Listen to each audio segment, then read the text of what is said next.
قومه فقال يا قوم اعبدوا الله ما لكم من إله غيره أفلا تتقون. وقال الملأ الذين كفروا من قومه ما هذا إلا بشر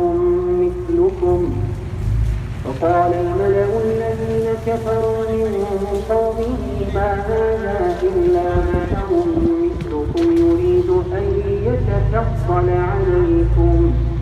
ولو شاء الله لأنزل ملائكة